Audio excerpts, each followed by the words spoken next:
Okay.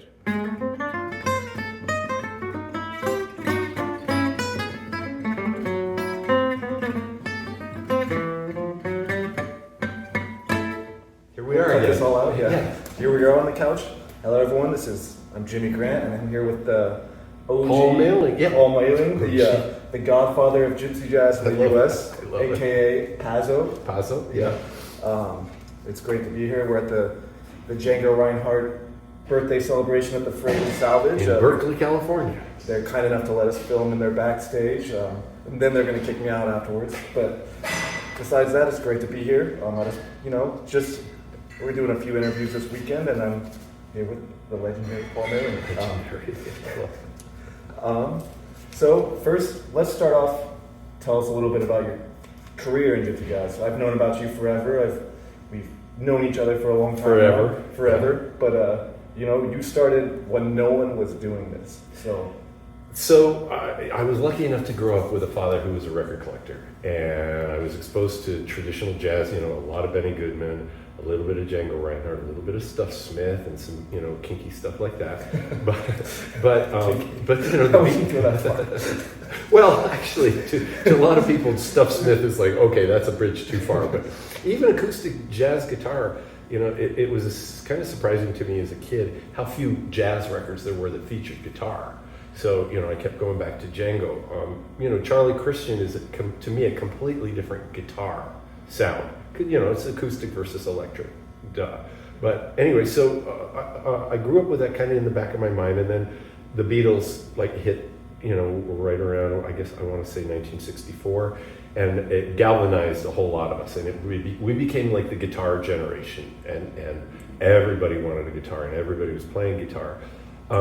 So, I was probably 7 or so or 8 and got a guitar, didn't practice, so my parents took the guitar away. So I had to get a paper route and buy my own crap guitar and try to play. And then the Beatles broke up and I was bereft. I thought it was the end of music. I really did. I didn't like anything that came after it. And I was a geek in high school because I was listening to traditional jazz, and I really gravitated towards Django records. I started seeking them out on my own. And imported records when I was a kid were like 3 times as expensive as normal, records. So it was a hard hobby. It's an expensive deal. Yeah. And then, I had this beautiful record on RCA called In Memoriam, and it had a picture of an archtop guitar on a table over a map of Paris with a glass of wine. Totally corny, but it was an archtop guitar. So I went to the pawn shop, got an archtop guitar, couldn't get the sound out of it. I'm like, what is the secret? So I grew up thinking there was some secret to this, that you're never going to know it. You're just never going to know, because he's a gypsy and they have secrets, Very little is known about gypsies in those days. This is before the internet, son. So things were really hard. So, so I'm before dial-up. Yeah, before. Yeah. Remember the sound those things used to make? Yeah. Okay. Geezer talk. Here we are back in Geezer talk. So then Dan Hicks and the Hot Licks show up, and it's acoustic rhythm guitar, string bass, violin, and 2 women singing in harmony with Dan, and it sounds like the Boswell sisters or the Andrews sisters or any singing group, but really a lot like the Boswell sisters, which were the hippest of the hip. And as a 14-year-old, I'm like, that's what I've been waiting for all my life, because it sounded like Django, even though they didn't have a lead guitar at that time. And when they did have lead guitar, it was, and the violin was they were trying to make something fresh, but it was swing. It was swing 24/7. So I was just nuts for this music. And then they broke up. And so, I didn't know what to do with myself. I really didn't know what to do with myself. And as I mentioned to you earlier, I was complaining about the state of gypsy jazz as it was in the 70s. Before I really got deep into it, there was just nobody. I don't even think Borelli had quite yet re-emerged or emerged at 14. That would have been probably mid-'80s or something like that. Yeah, so I think the first record, he was 13 or something. But in between that period before he did that, there was just nothing. Matlow and Boulou and Elios Frey, they were still around, but Boulou and Elios had taken it out into bebopville. Yeah, it's not for everyone. It's great. It's amazing. Exactly. Yeah. Not everyone's going to understand it. Exactly, and I'm all about swing, and they weren't interested in necessarily the rhythm so much as the harmony, and that's the difference between post-war and pre-war jazz. Mm-hmm. Yeah. So I'm appreciative of Balloon Alias, but there's a guy. There was 3 guys in Disneyland. John Jorgensen, ever heard of him? And okay, now I'm blanking. What were they? Thank you. You know Raw, right? You know Raw, and then Charlie. John, and so we were all trading cassettes through the mail of bands that were playing Gypsy jazz. Mm-hmm. And I honestly can't think of any that I loved. Balloon Alias, I remember they sent me an LP. And Raul would come up to go to that place, Down Home Music, right here in Berkeley. He would make a pilgrimage every year. Yeah. So he'd come and visit me, and then I went to Paris to learn how to do this. I'm kind of skipping around a little bit, but I went to Paris and got who's the one everybody likes? I got a Favino, but not a really good Favino. But he came up and wanted to play it, and he was like, "Oh my God, this is great! It's a real Gypsy guitar." At this time, they all had really good guitars, and they had Selmers. Yeah, because they had gone to open. Anyways, so yeah, they bought them for $30 or something. Yes, something ridiculous like that. And a few years later, after that, John was going to leave Disneyland, and so I went down to audition to fill John's place, and I didn't get it. But then I got in with Dan Hicks, who was reemerging after the first Hot Licks and before the second Hot Licks. I got to play with Dan Hicks and the Acoustic Warriors. That changed my life. Kind of got me elevated and inspired. Am I going too fast? Am I covering too much? No, this is great. Okay. For you listeners, Dan Hicks was on Rolling Stone, the cover of Rolling Stone, right? Right, so he's huge. He was huge. Yeah. He was super popular. He was on the cover of Rolling Stone when he broke the band up. This is a big deal. Yeah, it actually was. But they the band broke up for many reasons, one of which was they would go to different towns and go to the record store to see where their records were. And sometimes they were in country, sometimes they were in jazz, sometimes they were in easy listening. So the esprit de corps in the band was really low, and Dan was going through all kinds of creative upheavals. So anyways, long story short, Dan Hicks and the Hot Licks broke up. I started a band called the Acoustic Warriors. We did Austin City Limits with the reunion of Dan Hicks and the Hot Licks, and Dan was very cool. He said, "I'll do the reunion, but we got to have the Acoustic Warriors as part of the Austin City Limits thing." So I'm on stage for the whole thing. Austin City Limits? Yeah. Got to play some violin, got to sing some harmony, got to do some little dance steps. So that was great. But, at a certain point, I bottomed out because Dan was always like whispering to me. I'd go up to the microphone and he'd go, "Could we have less Paris and more Americana on this solo?" Right before I'm about to take a solo, it was kind of like fucking with my head. Yeah. Dan loved me. I loved Dan, but I wasn't the right fit. For a while I was, but one of these guitars with Dan, it just, anyways, so he encouraged me. He said, "You really should start your own band." Yeah. And he encouraged me as a singer-songwriter. Sorry to interrupt. No, you were playing a Gypsy guitar with him? Yes. And so were you on Austin City Limits with the Gypsy guitar in the 80s? Yeah, I might be the first person playing the Selmer. And maybe the only. Maybe. Yeah. Although there was, who is it? I Am Luca. Who was that gal that sang, I can't think of her name, but she did a video where she was playing a white plastic Macaferry. I'm not familiar with this. Oh, yeah. That's the name of the song, I Am Luca or something, or Luca is the boy upstairs. But anyways, I digest. So, okay, I'm just kind of giving you my life story. Yeah. But we didn't talk we're only like a few years in. This is I know. We're talking mid-80s. That's a long time ago, Paul. That's 40 years ago. It's a nostalgic craze. Yeah. So, okay. You were and then you were about to start. Dan Hicks told you to start your own band. Yeah. So he encouraged me when I left. He said, I understand why you're leaving. Yeah.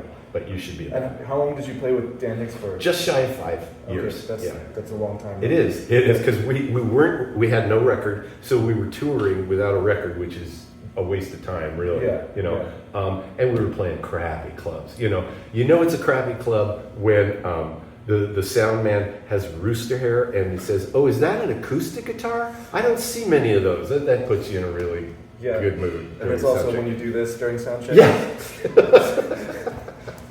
Yeah, I know. Okay, next one. Yeah. So Dan Hicks, and you started the Hawk of San Francisco. Yes, it was originally the Hot Club of Friends. Right, with Shep. With Shep, my buddy Shep. Yeah. Shout out to Shep. Yeah. Yeah. Yeah, Hot Club of Friends, and that which was is in Santa Cruz. that was in Santa Cruz, California. Yeah. All Didn't right. get any traction. And even the Hot Club of San Francisco, back in the 90s when I started it, club owners would say, nobody gets your joke about Hot Club of France, Hot Club of San Francisco. It takes up too many letters on the marquee. The Hot Club of San Francisco. It's like, you got to change the name. The violin player from Dan Hicks' band who helped me start the Hot Club was named Brian Godshall. His idea was, you should call it something edgy like Paris Jackknife. And I was just like, no. Sorry, Brian. Yeah. I don't know if that would work. It might work now, but I think yeah. I think you kind of nailed it though with the Hawk Club of San Francisco. I think. Yeah, it's still a good joke, I think. Hot Club of San Francisco. Yeah. You know. Yeah. Yeah. Some people get it. Some people. But now, see, this is the great thing, Jimmy. I started the group as a consciousness raising thing because I wanted to turn people on. Not that I wanted to be Django or fill those shoes. That's why it's not the Paul Mehling quintet. That's why I don't sit in the middle. Mm-hmm. You know, I just want people to have the experience of the sound of violin and guitar playing unison, you know, or together, and acoustic rhythm. The same kind of vibe that I got from listening to Dan Hicks's early records, you know, and then Hot Lex. It was just, there's a certain no drum rhythm section that's just, to me, it's just like everything. Just everything. Yeah. So, which is why. And now people know who Django is. I mean, I almost every night I go out and go, hey folks, round of applause if you already know who Django is. And I would say easily half the audience always knows, and sometimes the whole audience. I would hope they would hear at this. Oh, fuck yeah, for this festival, yeah, sorry for the F-bomb. We'll cut it out later. Yeah, or just put a grid over my mouth, but I still hear it. Yeah. But no, and it's been pointed out to me by guys like you and people in my band, just like, hey man, that's why you started the band. And now almost everybody knows. Yeah. But before the internet, kids, it was hard to find a guitar. It was kind of hard to know which strings to use. There was no information about Django except a book in French written by Charles Delaunay, where the English translation is like the worst Google Translate. You know, it's just like the nouns don't agree, the genders don't agree, things. Which this reminds me of when I started. What I had the internet, but all you could find was your tapes, your home video tapes. So I had those, and then I had there may be, I don't even think the Gypsy picking book was out or anything like that. But right? You were still with the internet, still trying to find concerts and things like, where do I see this? Yeah, you know? yeah. So it's and now it's just everywhere. It's ubiquitous, you know. But in the early days, it was challenging. Yeah, it was challenging. I imagine the '90s was even more like just of a desert. Of music. But you know, once Berkeley came out, I forget what, I think it was called Roots to Django. He was 13, you know, and then everybody's like, have you heard this? And I'm like, oh hell yeah, you know, this kid is he's a real gypsy. And so, you know, Simone, I think it was Simone told me, and I don't know if he must have heard it from some gypsies, because you know, Simone, he's got his thumb on the heartbeat of all the gypsies around the world because he's played with all of them, you know, starting with Fappy. But he told me a story that when Berkeley first went to Sainte Marie de la Mer, you know, the big festival where all the gypsies get together in Camargue, the south of France. It's in the movie La Chaudron. You'll see Manouche, you'll see Sinti, you'll see Gitano, you know, the flamenco guys, all the styles, the Indian gypsies, you know. And again, I'm sorry if I'm not being politically correct in describing where they're from, but it's this melange, and they debuted Berkeley, and people thought it was the second coming of Django. Mm-hmm. These are people that are deeply spiritually religious, but also like just crazy superstitious at the same time. And so they just started putting their money on the stage in front of Berkeley and taking off their wristwatches, and just some people putting their wallets. And Simon said the way he heard the story was there was a mound of wealth right there in front of Berkeley as a child, you know, 13, 14 or whatever, just because they thought it was this mystical, you know, rebirth of Django Reinhardt, the great hero of gypsies. Gypsies who don't read, so they have no history. History to them is what the oldest person they know tells them that they lived through.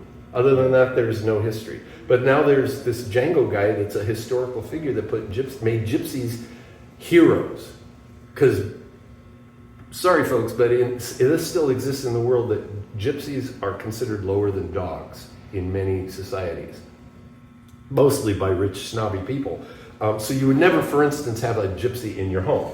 Yeah. And Django broke through that with his genius, and people were inviting the Hot Club of France into their soirees, partially because they were the hot ticket in Paris because they were playing authentic jazz, even though it was French gypsy jazz. It was very different from America. There was nothing like it in America. So these rich people would have gypsies in their homes, which is crazy, but also part of it is because the rich people live on the top floors of these buildings with the great view, but you don't want to carry drums up 10 flights of stairs or into a small French elevator. So the fact that the Hot Club of France had no drums was kind of a selling point for all these rich people. Yeah. So Django broke through the class barrier is what I'm trying to say. And gypsies who would never think of the past might, even to this day, have a picture of Django in their home or in their mobile home or in their caravan because Django was such a huge hero that he elevated gypsies to being better than dogs. How crazy is that? So I digest. What was the question? We're talking about dial-up internet, I believe. Okay, yes, there you go. Okay. They didn't have that in Paris in the 30s. No. Yeah, so then you started the Hot Club San Francisco when there was no info, and you went to Paris, and you played in the streets. You were there for a few months? I was there for almost 9 months. 6 months, almost 6 months, yeah. And you sought out, if I'm correct, Serge Krief? I ran into Serge. Okay. So what I would do is I'd play violin in the metro and play Bach and pretend to be French. I had a beret. People would take my picture and then they say, "Est-ce que je peux vous photographer?" And I'd do my French thing. I'd go. But then the gendarmes came and they said, no, you got to go. So after the second or third time of getting kicked down, kicked like a can down the street, after the third time I noticed that they would just leave. So I'd pretend to pack up, and then once they were out of eyesight, I would just unpack and start playing again. Well, one time they came back and they go, "That's it. If we catch you again, they wrote my passport number. They said, if we catch you again, we're gonna make you leave the country." So I had to be really circumspect about playing the violin. So I had a boombox of me playing rhythm, and I would sometimes play on the street like that. But one afternoon, I was just walking around with my violin case, because I was a violin player back then, folks, a bad violin player.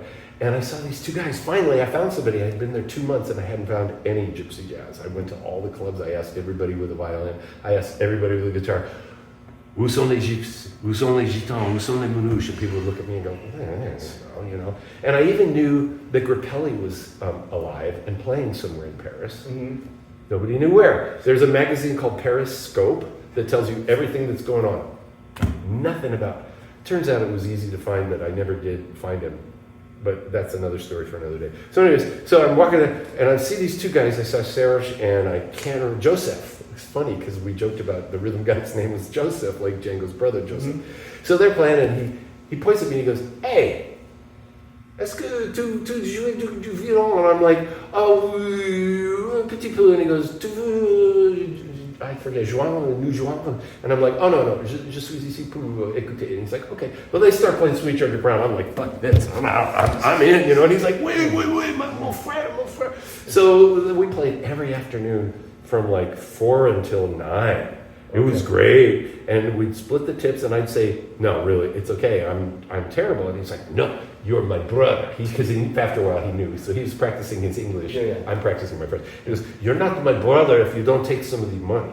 So that was cool, and I got really good, and I recorded him a lot. I had like 2 cassettes full of, and then one day they had to go to a gig in Greece, and I just ran out of money, and I was thinking, this is a good ending point. This is a good chapter break from my life. I went back, studied the cassettes, transcribed a lot of stuff, that's kind of how I learned to play gypsy style, was from seeing it done. Because when you see something, just like the video of Django, when you see something done, it makes it way easier. But having heard Borelli, I still thought it's gypsy magic. It's not knowable. It's gypsy magic, and there's no way to know. Yeah.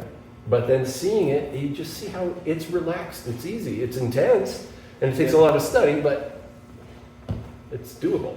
Yeah. That's important. Yeah, I remember I first heard Django and I was like, oh, no one can play guitar like that. That's impossible. See? And Exactly. And then I had a recording of Jimmy Rosenberg. I was like, oh wait, people can, like, it's human. Yeah. He's human. So, But these guys don't seem to make mistakes too. That's the other thing. It's no, like, they don't. See, that's one of the things as an American I allow myself. I'm not flexing here. I'm just saying I don't mind going out on a limb. Borelli will do this. He'll go out on a limb and go, uh-oh, I guess and he'll just laugh. He'll go, I'll start a new idea. I like that aspect of jazz that guys like Borelli bring to it. There's a little bit, to my way of thinking, there's a little bit too much polish of some of these guys that just play spotless and never take chances. I'm like, come on, man, let me hear you make a mistake once in a while, you know? Yeah. Go out on a limb, you know? Yeah. Just me. I agree, actually. I like the people who are a little risque. Yeah, risque. You know? And I've talked with John about this, Jorgensen, and he's like, well, I could do that, but I want my people to have a really good experience. I don't want them to see me on a bad night. Yeah. So I get that. And, John's got a reputation to maintain, so I get that. Yeah. But we all do, don't we? Yeah, no, I don't. That's why I'm Batsa, Yeah. because I got no more F's to give. Yeah, so you went to, and this was after Dan Hicks or before? That's a good question. It was before. Wait, yeah, because I got that Favino, and then I played that Favino with Dan, and then I got the DuPont. Yeah. And that was that was a big change. The Yeah. Favino was good. I forget, you know the guy who bought it, and I can't think of his Is name. it Scott? Yeah, Scott Weiss. Okay. Yeah. Hi, Scott. Yeah. I'll send this Real to you. into music.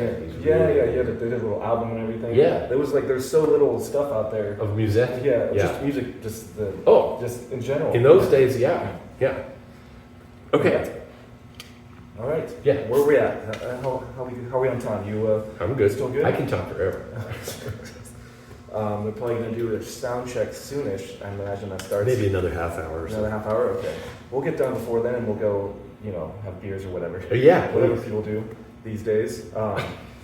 Let's do one more question and Sure. let you expand on it. What's your advice to someone who's because being a career jazz musician, which you've had a career, you've been doing this for All my life. your entire life, What's your advice to someone who wants to do that?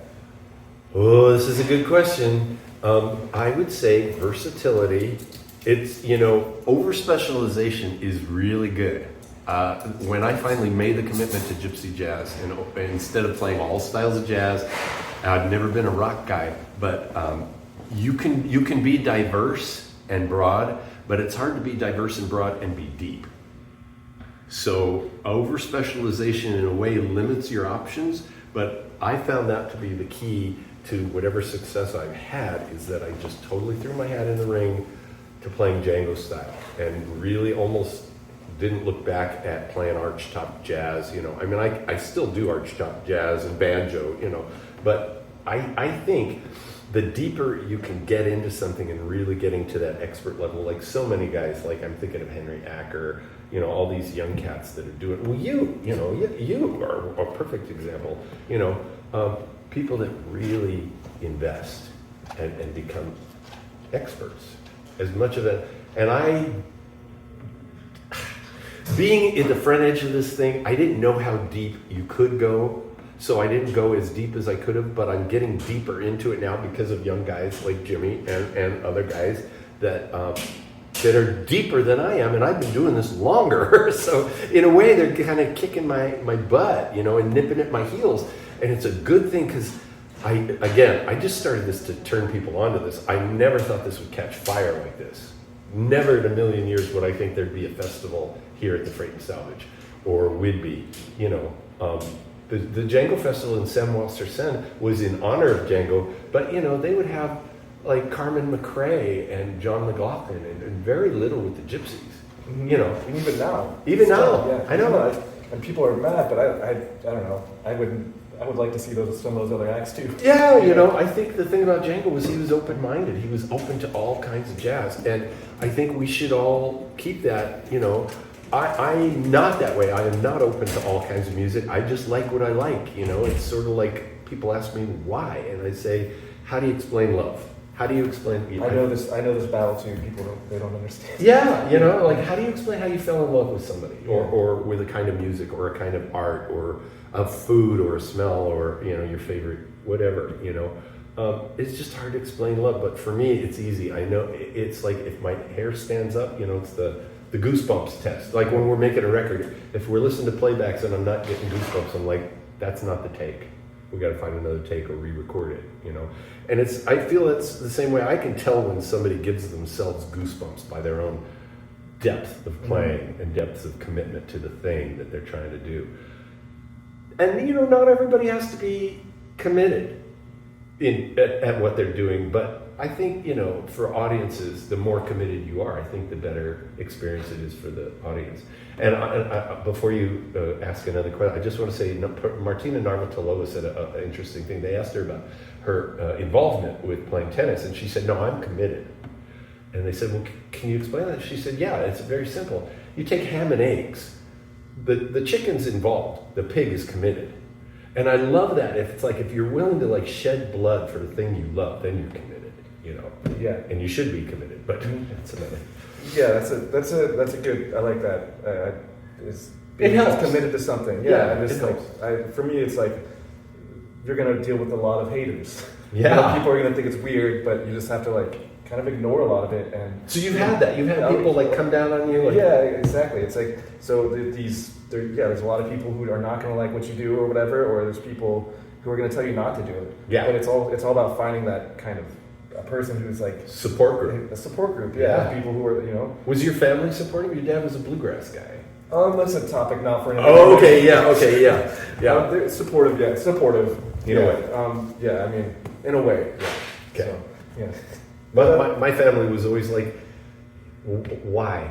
You're copying music from the past. Why? Yeah. It's an exercise in futility, and I was like, no. Yeah, I mean, you were doing it when you were young, but I was in high school, and people were like, this is silly. Yeah. Yeah. And it's but I love this though. You don't care. You just ignore it. And that's how you know you're on the right path, if you can stay buoyant when other people are trying to drag you. So I had a McAfee copy in high school.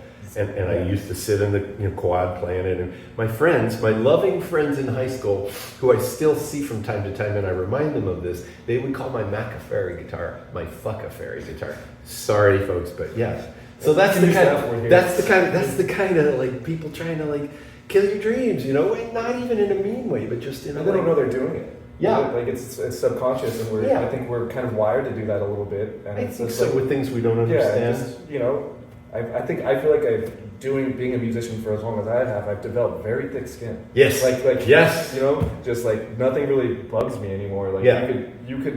You could come up to me and say you're the worst guitar player I've ever heard. You'd be like, cool. Yeah. That's your pick. Yeah. And it could be someone I respected, and I would not be.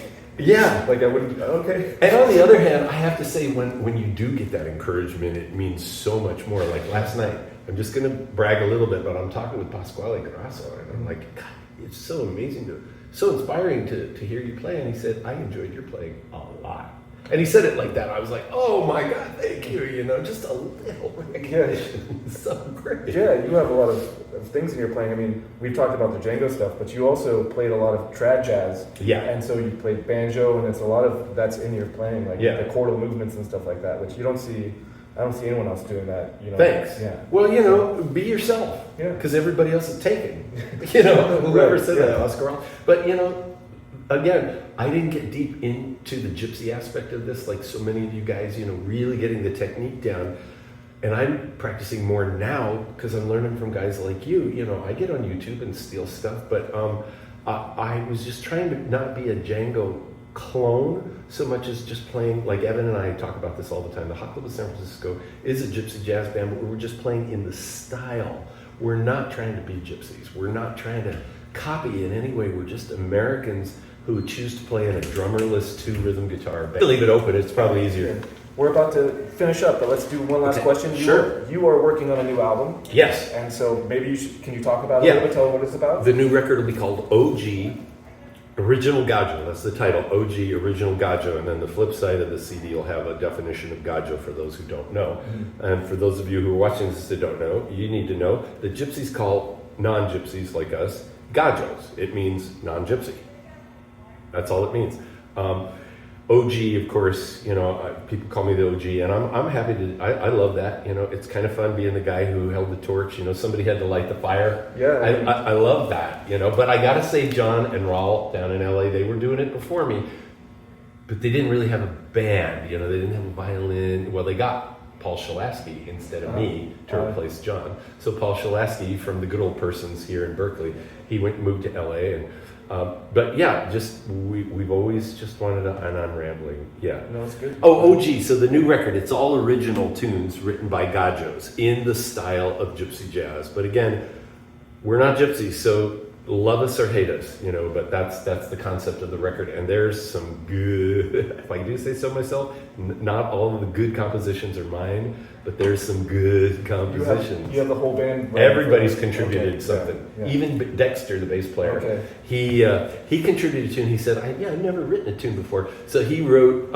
most of it, and I added just the little things. But it's a trad jazz tune, and he grew up with, his dad was a trombone player, and he plays valve trombone. So he plays a valve trombone solo duet. He plays a duet with himself in the middle of this gypsy jazz record. It's so great. I can't wait for y'all to hear it. Yeah. He's a monster, Dexter Williams. Monster bass player, great musician, excellent human being. Yeah, he was great. Yeah. The band sounded great last night. Thanks. And tonight. We'll see. Sound great Tonight, we'll see. Anyways, thanks for checking us out. Thanks, folks. Be sure to check out the Django Reinhardt Birthday Celebration at the Freight Salvage. It's every year, January 20th. Around Django's birthday. Yeah, around his birthday. Yeah. And then check out the Hot Club of San Francisco. Hot Club SF. HOTCLUB SF, like San Francisco. Yeah. Anyways, thanks for watching. Thanks, Jimmy. Yeah.